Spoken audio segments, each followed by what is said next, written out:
Mes élèves du quatrième, bonjour. Vous me manquez beaucoup.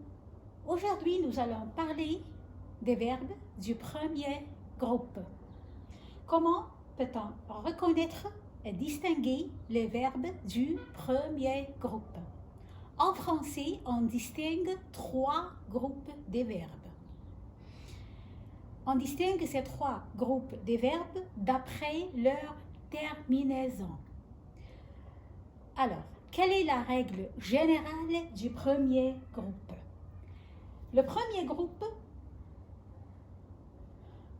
comprend tous les verbes qui se terminent à la fin par ER. Donc, les verbes du premier groupe sont les verbes en ER à la fin du verbe. Tenons par exemple le verbe manger. Le verbe manger, c'est un verbe du premier groupe. Pourquoi on distingue les 2 dernières lettres ER. Donc, le verbe manger est un verbe du premier groupe. Tenons l'autre verbe chanter.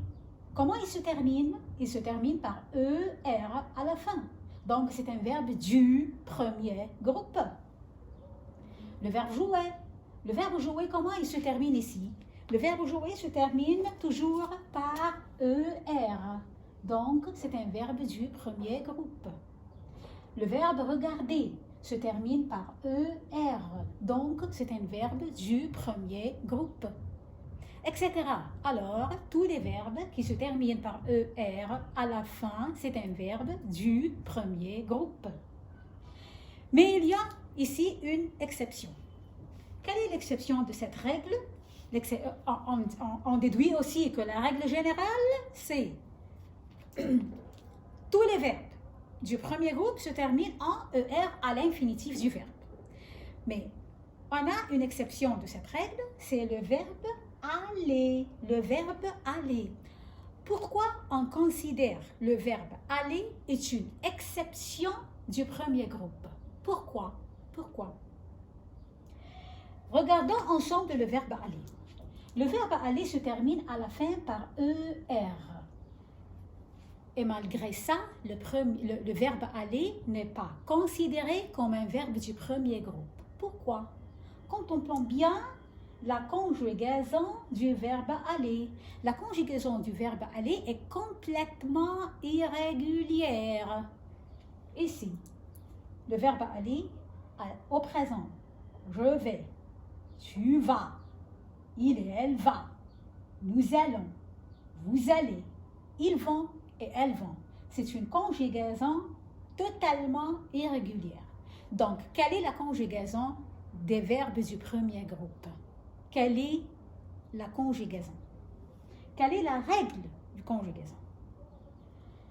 Tous les verbes qui se terminent par ER ont une règle. On supprime la terminaison, les 2 dernières lettres, et on écrit le reste du verbe. Et on ajoute à la fin je, tu, es, il, nous, ons, vous, ez, il avec s et elle avec s, ent. Donc, c'est la conjugaison des verbes du premier groupe avec les pronoms personnels sujets. On supprime le ER, on écrit le reste du verbe et on ajoute ses terminaisons. Par exemple, on va conjuguer ensemble le verbe chanter. Observons bien comment on va conjuguer le verbe. Le verbe chanter.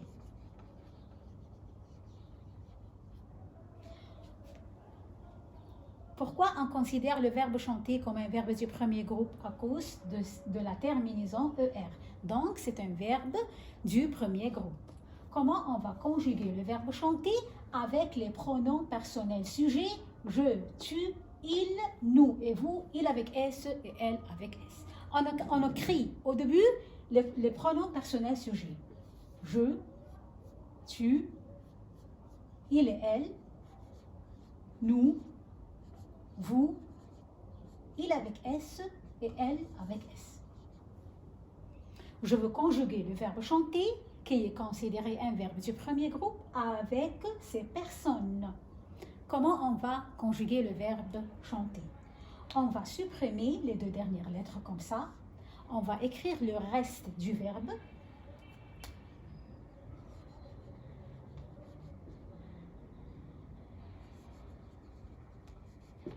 Dans toutes les personnes, on va écrire le reste du verbe et on va, à la fin du verbe, ajouter les terminaisons concernant le premier groupe. Le je prend E, le tu prend ES, il et elle prend E, nous, ONS, vous, EZ, il avec S et elle avec S, ENT. Donc on déduit que en français, on distingue trois groupes de verbes d'après leur terminaison. La règle générale du premier groupe, c'est tous les verbes qui se terminent par ER à la fin, exception verbe aller. Comment on conjugue les verbes du premier groupe qui se terminent par ER avec les pronoms personnels sujets? On supprime les terminaisons, on écrit le reste du verbe, on ajoute les terminaisons E, ESE, ONS, EZ, ENT.